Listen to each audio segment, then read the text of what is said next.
Maintenant, le salut de notre Dieu est arrivé, sa puissance et son règne et l'autorité de son Christ. Car il a été précipité l'accusateur de nos frères, celui qui les accusait devant notre Dieu jour et nuit. Et ils l'ont vaincu à cause du sang de l'agneau, à cause de la parole de leur témoignage.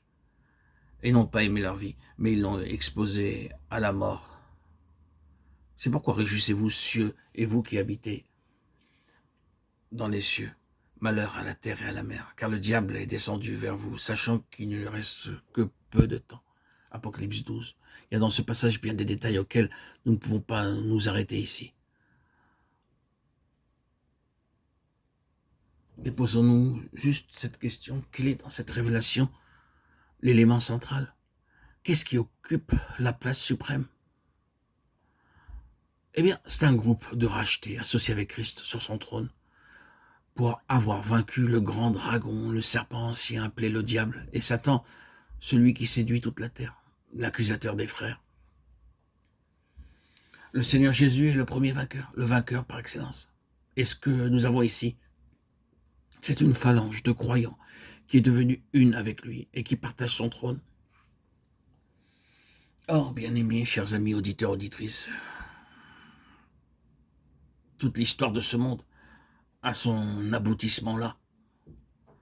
Ce point d'arrivée représente l'intention première de Dieu et son objectif suprême au sujet de l'homme, le voir uni à son Fils Jésus-Christ. C'est la pensée originelle de Dieu concernant son Fils et concernant ceux qu'il a élus en Christ avant que le monde fût. Sa pensée concernant son Fils et ceux qu'il a élus en lui dans le passé éternel était la suivante. Qu'ensemble, ils en vinssent un jour à régner, à gouverner et à administrer cet univers pour Dieu et avec lui.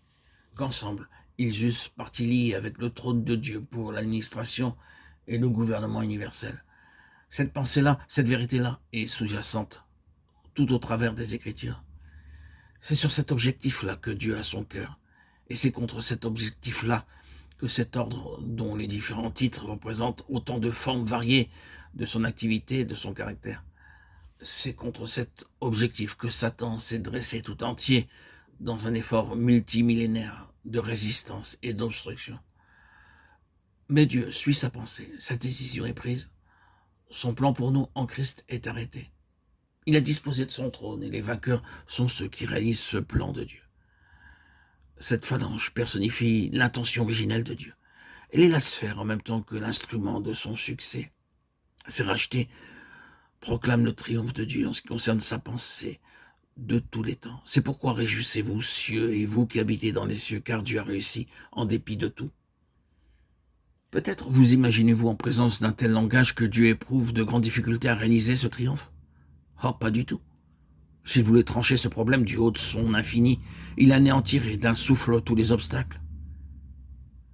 Mais c'est par l'organe de l'homme qu'il a voulu arriver à ses fins, par l'homme et pour l'homme. Et cela représente une terrible bataille.